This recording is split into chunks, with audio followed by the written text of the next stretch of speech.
Assalamualaikum warahmatullahi wabarakatuh. Alhamdulillah wassalatu wassalamu ala Rasulillah Muhammad wa mawalah amma ba'du.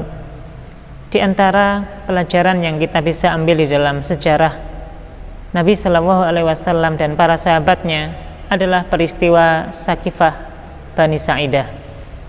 Peristiwa ini berawal dari waktu wafatnya Nabi Shallallahu Alaihi Wasallam. Sebelum Nabi Shallallahu Alaihi Wasallam dimandikan, dikafani, bahkan dikuburkan, terjadi sebuah peristiwa di mana waktu itu sekelompok kaum Ansor berkumpul di Sakifah Bani Sa'idah.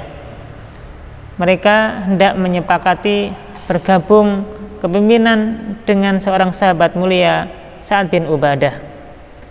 Waktu kondisi tersebut, maka Abu Bakar, Umar, dan Abu Ubaidah bin Jarrah mendengar peristiwa itu. Maka tiga sahabat mulia ini segera menemui orang-orang Ansor yang ada di Sakifah Bani Sa'idah. Meskipun ada beberapa sahabat yang hendak melarang tiga sahabat ini datang ke Sakifah Bani Sa'idah tersebut. Di dalam pertemuan tersebut, maka ada pertemuan antara orang Muhajirin dan sahabat-sahabat Ansor. Maka di antara perwakilan seorang Ansor berkata dalam forum tersebut, berpidato menyampaikan bahwasanya orang-orang Ansor adalah hakikatnya penolong agamanya Allah Subhanahu wa taala, menjadi pasukan-pasukan kaum muslimin yang kemudian tentu layak mereka untuk menjadi seorang pemimpin sepeninggal Nabi Shallallahu Alaihi Wasallam. Melihat kondisi isi pidato yang seperti itu, Umar bin Khattab sempat marah, tetapi kemudian ditahan oleh Abu Bakar As-Siddiq supaya tidak mengeluarkan kata perkata yang bisa menjadikan tambah perpecahan di antara kaum muslimin. Maka kemudian berdirilah Abu Bakar As-Siddiq, kemudian menyampaikan bahwasanya hakikatnya sahabat-sahabat Muhajirin, sahabat Ansor adalah orang-orang yang satu akidah, orang yang bersaudara karena faktor akidah. Maka orang-orang Muhajirin adalah orang-orang yang dulunya lebih awal masuk Islam dibandingkan dengan orang-orang Ansor. Sahabat-sahabat Muhajirin lah yang kemudian disebutkan yang pertama sebelum sahabat-sahabat Ansor yang lain. Maka Umar waktu itu Abu Bakar As-Siddiq mengatakan bahwasanya kamilah orang-orang yang tergolong pemimpin dan kalian adalah orang-orang yang menjadi wazir, menjadi menteri. Maka saat itulah kemudian Umar bin Khattab kemudian memegang tangan Abu Bakar As-Siddiq. Kemudian Umar bin Khattab berbaiat mengangkat Abu Bakar As-Siddiq sebagai khalifah sepeninggal Nabi Shallallahu Alaihi Wasallam.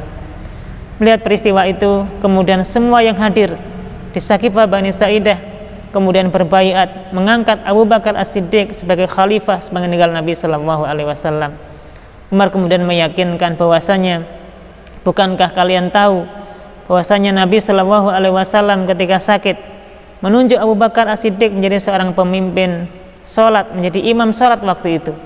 Bukankah ini syarat dari Nabi Shallallahu Alaihi Wasallam bahwasanya sepeninggal Nabi yang menggantikan kepemimpinan adalah Abu Bakar As-Siddiq.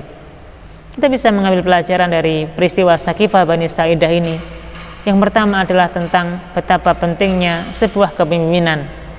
Bahkan Nabi Shallallahu Alaihi Wasallam sebelum dimakamkan, yang pertama kali kemudian didiskusikan oleh para sahabat adalah siapa yang menjadi pemimpin sepeninggal Nabi Shallallahu Alaihi Wasallam.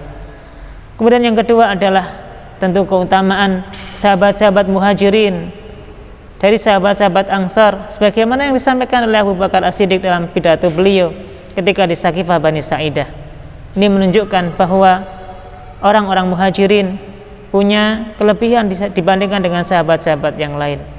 Kemudian tentu dalam peristiwa ini kita bisa mengetahui betapa luar biasanya Umar bin Khattab yang dengan kerendahan hatinya, meskipun dia ditunjuk oleh Abu Bakar As-Siddiq menjadi seorang khalifah waktu itu, tapi kemudian Umar bin Khattab tetap memilih Abu Bakar As-Siddiq menjadi khalifah sepeninggal Nabi Shallallahu Alaihi Wasallam.